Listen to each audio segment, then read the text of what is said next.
संघर्ष के बिना जीवन नहीं, महात्मा बुद्ध का ज्ञान। संघर्ष के बिना जीवन नहीं। ये कहानी एक ऐसे व्यक्ति की है जो अपने जीवन से बहुत परेशान रहता था। उनका मानना था कि भगवान का आशीर्वाद मानव जीवन से बेहतर है, लेकिन किसी भी प्रकार की कोई चिंता नहीं रहती। महात्मा बुद्ध ने अपनी सोच को कैसे बदला और कैसे ये बताया कि मनुष्य का जीवन सबसे बेहतर है। एक व्यक्ति एक मार्ग में तेजी से आगे बढ़ रहा था। अचानक वह दूसरे व्यक्ति से टकरा गया। इस पर दूसरा व्यक्ति क्रोधित होकर कहता है, अरे जानवर, ऐसा क्यों नहीं दिखाई देता? अंधाधुंध आगे बढ़ते जा रहे हो। प्रेरक कहानी। इस पर पहला व्यक्ति कहता है, काश आप जो कह रहे हैं वो सत्य होता है, लेकिन दुर्भाग्यवश मैं एक मनुष्य हूँ। इस पहले व्यक्ति की इस बात को सुनकर दूसरे व्यक्ति का गुस्सा शांत हो गया। वह उस पहले व्यक्ति से कहता है, लगता है तुम बहुत दुखी हो, नहीं तो तुम सौभाग्य की बात को दुर्भाग्य की बात नहीं कहते, क्योंकि एक व्यक्ति का जीवन सौभाग्य की बात होती है। मनुष्य का जीवन बड़ी दृष्टि से मिलता है और तुम इसे अप्रमाणित समझ सकते हो और एक जानवर होना चाहते हो। तब वह पहला व्यक्ति कहता है, क्या आपने कभी किसी जानवर को आत्महत्या करते देखा है? क्या आपने किसी जानवर को दूसरे जानवर को धोखा देते देखा है? क्या आपने किसी जानवर को अपने कल और आज के लिए परेशान होते हुए देखा है? ऐसे में एक आदमी का जीवन सौभाग्य की बात कैसे हो सकती है? इससे अच्छा तो जानवरों का जीवन है। हम तो जानवरों से भी बुरे हालात हैं। उद्धरण चिन्ह। वह दूसरा व्यक्ति कहता है, लगता है तुम बहुत दुखी हो, तुम्हारे जीवन में बहुत सारी समस्याएं हैं। यदि ऐसा है तो इसका समाधान महात्मा बुद्ध के पास मिलेगा। तब प्रथम व्यक्ति कहता है, महात्मा बुद्ध कौन है? कोई साधु है, कोई महात्मा है, या कोई ऋषि मुनि है? अगर इनमें से हैं तो वो मेरी कोई भी मदद नहीं कर सकते। मैं ऐसे कई लोगों से मिल चुका हूँ और उनके पास मेरे समस्याओं का कोई हल नहीं है। दूसरा व्यक्ति कहता है, इनमें से वह कोई नहीं है, लेकिन वह क्या है ये तो मुझे भी नहीं पता। बस इतना पता है कि जो भी उनके पास अपनी समस्याएं लेकर जाता है उसका समाधान बड़ी आसानी से हो जाता है।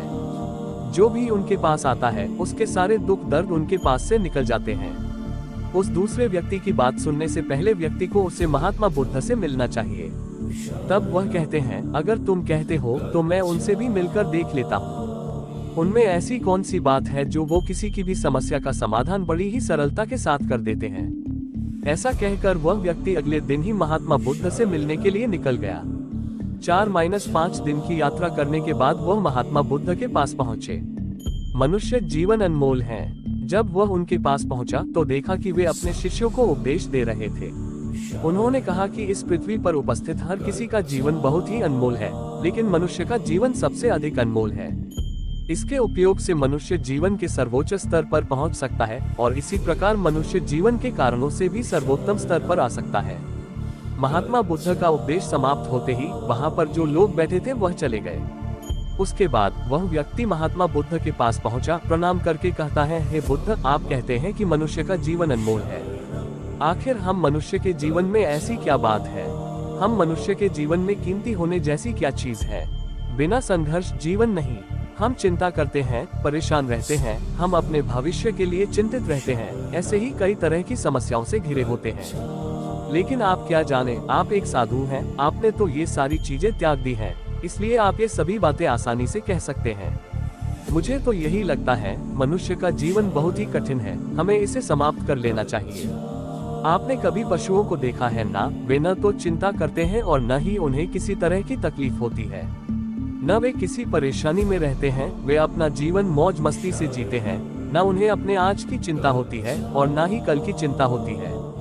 उन्हें न ही किसी से धोखा मिलता है और न ही किसी से शिकायत करते हैं। वे बस अपना जीवन जीते हैं और वहीं दूसरी तरफ मनुष्य ठीक इसके उल्टा अपना जीवन जीता है। मुझे तो यही लगता है कि मनुष्य का जीवन पशुओं के जीवन से भी बदतर है। मनुष्य जीवन एक श्राप है जो हमें मिला है। ऐसे में आपको मनुष्य जीवन में ऐसी क्या विशेषताएं नजर आती हैं जो आप लोगों से झूठ बोलते रहते हैं कि हम मनुष्य का जीवन श्रेष्ठ जीवन है? महात्मा बुद्ध उस व्यक्ति की सारी बातें ध्यानपूर्वक सुन रहे थे और उसकी मनोदशा को समझ रहे थे। आखिर में महात्मा बुद्ध मुस्कुराते हुए उस व्यक्ति से कहते हैं, बालक, तुम अपने जीवन के संघर्षों से भाग रहे हो। यदि तुम संघर्ष करोगे ही नहीं तो जीवन सफल कैसे बनेगा? और जब हम संघर्षों से भागते हैं तो हमारा जीवन दूसरों के अधीन हो जाता है और हमें दूसरों के अनुसार चलना पड़ता है। इसलिए हमें अपने जीवन के लिए संघर्ष तो करना ही पड़ता है। महात्मा बुद्ध के मुख से इस बात को सुनकर वह व्यक्ति अचरज में पड़ गया। तुरंत ही वह महात्मा बुद्ध को प्रणाम किया और उनके चरणों में जा गिरा। उसने कहा, हे बुद्ध, आपको कैसे पता चला कि मैं अपने जीवन में संघर्षों से भाग रहा था? मैं समस्याओं से बचना चाहता हूँ और मेरे जीवन में जब भी कोई समस्या खड़ी होती है तो मैं उसका सामना नहीं कर पाता, बल्कि मैं उसे छोड़कर भाग जाना चाहता हूँ। महात्मा बुद्ध उस व्यक्ति से कहते हैं, तुम्हें लगता है पशुओं का जीवन हमसे लाख गुना अच्छा है, क्योंकि वह अपना जीवन खुद समाप्त नहीं करते हैं। वे ना किसी को धोखा देते हैं, ना ही भविष्य की चिंता करते हैं। इसका मतलब यह नहीं है कि उनके जीवन में संघर्ष नहीं है। उनके जीवन में तो जन्म से लेकर मृत्यु तक संघर्ष ही होता है। जब वह छोटे होते हैं तो उन्हें अपनी जान का खतरा होता है, जिससे वो बचते रहते हैं, और जब वे बड़े होते हैं उस समय अपना पेट भरने के लिए संघर्ष करते हैं, चाहे उनके सामने कोई भी क्यों न हो, उनके सामने कितनी भी कठिन परिस्थितियां क्यों न हो, लेकिन वे संघर्ष करने से पीछे नहीं हटते। हम मनुष्य छोटे छोटे संघर्ष से डर जाते हैं। अगर हम मनुष्य उन पशुओं की तरह संघर्ष करना सीख जाए तो हमारा जीवन अपने आप सफल हो जाएगा। इतना संघर्ष अगर एक मनुष्य अपने जीवन में कर ले तो जो चाहता है वो हासिल कर सकता है, जबकि इतना संघर्ष करने के बाद भी पशु अपने जीवन में कुछ नहीं कर पाता है। दुनिया का एक बहुत बड़ा सच ये भी है, बिना संघर्ष जीवन नहीं। तब बुद्ध ने कहा, बिना संघर्ष के जीवन चल ही नहीं सकता, चाहे वह राजा हो या भिखारी, सबके जीवन में संघर्ष तो है ही। जो भी इन कठिन परिस्थितियों के खिलाफ संघर्ष नहीं करता, चाहे वह मानव हो या पशु, उसका नष्ट होना तय है। संघर्ष के बिना जीवन नहीं। प्रेरक कहानी। तब उस व्यक्ति ने पूछा, हे बुद्ध, क्या आप मुझे कोई ऐसी चीज दे सकते हैं जिससे मेरे जीवन के सभी संघर्ष हमेशा हमेशा के लिए दूर हो जाएं और मेरा जीवन हमेशा हमेशा के लिए सुखमय बन जाए? उस व्यक्ति की इस बात को सुनकर महात्मा बुद्ध फिर से मुस्कुराने लगे और उस व्यक्ति से कहते हैं, बालक, मैं तुम्हें वो चीज तो नहीं दे सकता, लेकिन मैं तुम्हें वहां तक पहुंचने का मार्ग जरूर बता सकता हूँ। यदि तुम वहां तक पहुंचने का संघर्ष कर लो तो तुम वहां तक पहुंच जाओगे और तुम्हें वह चीज भी मिल जाएगी। लेकिन मेरी एक और बात याद रखना, ऐसा नहीं है कि इसके बाद से तुम्हारे जीवन से परेशानियां और समस्याएं खत्म हो जाएगी।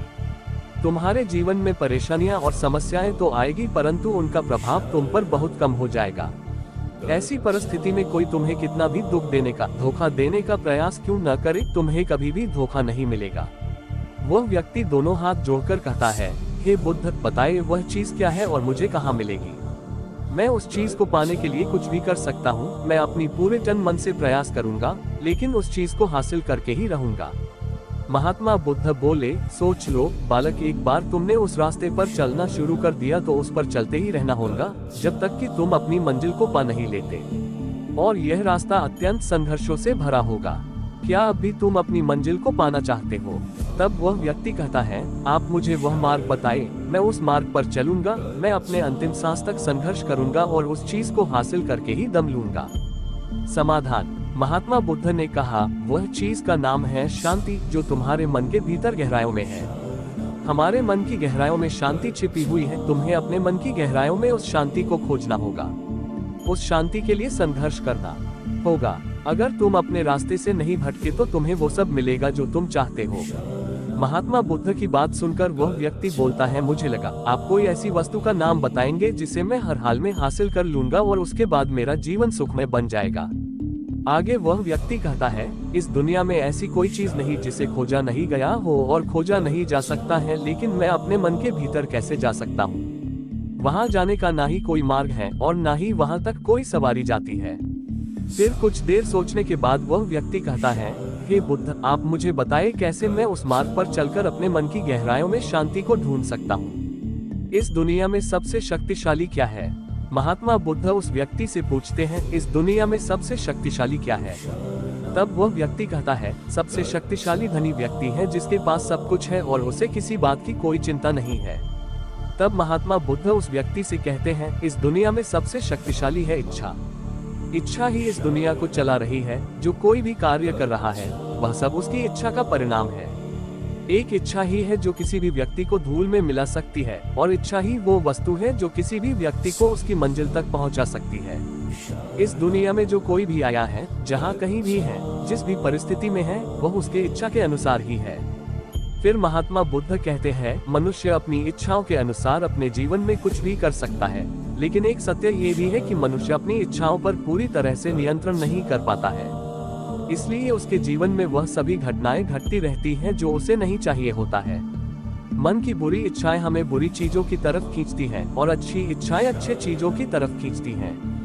हमारे जीवन में हमें क्या चाहिए, ये केवल हम अपनी इच्छा से ही निर्धारित कर सकते हैं। मन को शांति कैसे मिलेगी? तब वह व्यक्ति कहता है, क्या मैं यह इच्छा करूं कि मुझे मेरे मन के भीतर की शांति मिल जाए तो क्या वह मुझे मिल जाएगी? बुद्ध बोले, हे बालक, इस दुनिया में सबसे शक्तिशाली चीज इच्छा अवश्य है, परंतु मनुष्य ना जाने क्यों अपने जीवन में तरह तरह की इच्छाएं पालता है, लेकिन उसकी सारी इच्छाएं पूर्ण नहीं हो पाती हैं, क्योंकि उस इच्छा को पूरा करने के लिए एक और चीज की जरूरत पड़ती है और उस एक चीज की कमी मनुष्य के जीवन में हमेशा बनी रहती है। क्या तुम इसके बारे में जानते हो? वह व्यक्ति बोला, नहीं बुद्ध, मैं नहीं जानता। महात्मा बुद्ध कहते हैं, बालक, वो वस्तु संकल्प है, क्योंकि संकल्प के बिना इच्छा व्यर्थ है। संकल्प के बिना तुम कितनी भी बड़ी इच्छा क्यों न कर लो, परंतु वह कभी पूर्ण नहीं हो सकता। संकल्प जितना मजबूत होगा, तुम्हारी इच्छा भी उतनी ही जल्दी पूरी होगी, और संकल्प जितना कमजोर होगा, तुम्हारी इच्छा भी उतनी ही कमजोर होगी। तब वह आदमी बोला, अगर मैं दृढ़ संकल्प लूं तो क्या मुझे शांति मिल जाएगी? तब बुद्ध ने कहा, संकल्प भले ही इच्छा को शक्ति प्रदान करता है, लेकिन इच्छा और दृढ़ संकल्प ले लेने के बाद भी व्यक्ति अपनी मंजिल तक पहुंच नहीं पाता है। वह राह में भटक जाता है और थक हार कर अपने संकल्प को छोड़ देता है। बिना संघर्ष जीवन नहीं, महात्मा बुद्ध का ज्ञान। तब बुद्ध कहते हैं, किसी भी मार्ग पर चलने के लिए उस मार्ग का ज्ञान होना जरूरी है, और वह ज्ञान हमें उस मार्ग पर चलकर ही मिल सकता है। जब हम उस मार्ग पर चलते हैं तो छोटी छोटी दिक्कतें परेशानियां तो आते जाते रहती हैं, और हम उन छोटी छोटी परेशानियों में फंस कर रह जाते हैं और हमारा संकल्प टूट जाता है। हमारी इच्छाएं उन छोटी छोटी समस्याओं के आगे कमजोर पड़ जाती हैं और हम हार मान लेते हैं। हमारा पूरा जीवन उसी समस्याओं के इर्द गिर्द घूमते रह जाता है। इस पर वह व्यक्ति कहता है, मैं आपकी बातों को समझने का कोशिश कर रहा हूँ, लेकिन आपकी बहुत कम बातें मुझे समझ आ रही है। तब महात्मा बुद्ध उसे समझाने के लिए कहते हैं, मान लो तुम्हें किसी गांव में जाना है, किसी व्यक्ति से मिलना है, और तुमने ये संकल्प लिया है कि तुम उस व्यक्ति से मिलकर ही रहोगे, परंतु काफी समय ढूंढने के बाद भी ना ही तुम उस गांव को खोज पाए और उस व्यक्ति से मिल पाए, तो ऐसे में तुम क्या करोगे?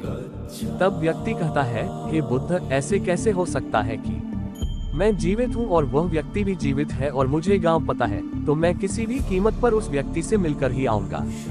तब महात्मा बुद्ध बोले, अगर तुम्हें उस व्यक्ति का नाम पता है, गांव का नाम भी पता है, लेकिन तुम्हें यह नहीं पता है कि वह गांव किस दिशा में है, तो ऐसे में तुम कौन सा मार्ग पकड़ोगे?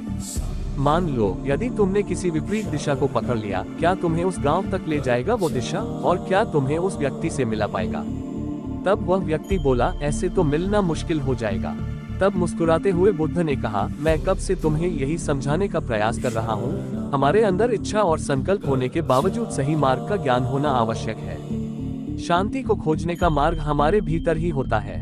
तुम अपने भीतर की शांति को खोजने के लिए ध्यान के मार्ग पर आगे बढ़ो। जब तुम इस मार्ग पर आगे बढ़ोगे तो तुम्हें छोटी छोटी दिक्कतों का सामना करना पड़ सकता है, उनसे संघर्ष करना होगा, क्योंकि वह मार्ग तुम्हारे लिए बिल्कुल नया होगा। अगर तुम इन सारी परेशानियों से लड़ते हुए अपने मार्ग पर आगे बढ़ते रहो तो तुम भी अपने मन के अंदर तक पहुंच जाओगे, और वहां पहुंचने के बाद तुम्हें किसी चीज की कोई जरूरत नहीं पड़ेगी, और ना ही तुम्हें कोई धोखा दे पाएगा और ना ही कोई तुम्हें दुख पहुंचा पाएगा। फिर महात्मा बुद्ध कुछ देर मौन रहने के पश्चात कहते हैं, जब तुम अपने मन की शांति को प्राप्त कर लोगे तो एक पशु तो नहीं रहोगे, परंतु तुम्हें भी आज और कल की चिंता नहीं सताएगी। तुम तो बस अपने शांति में मग्न रहोगे। हमारे आसपास ऐसे बहुत से लोग होते हैं जो कई सारी समस्याओं से जूझते रहते हैं और थक हार कर आत्महत्या करने का प्रयास करते हैं। इस कहानी से हमें ये शिक्षा मिलती है कि मनुष्य का जीवन कितना मूल्यवान होता है और हमें अपने जीवन की मूल्य को समझना चाहिए।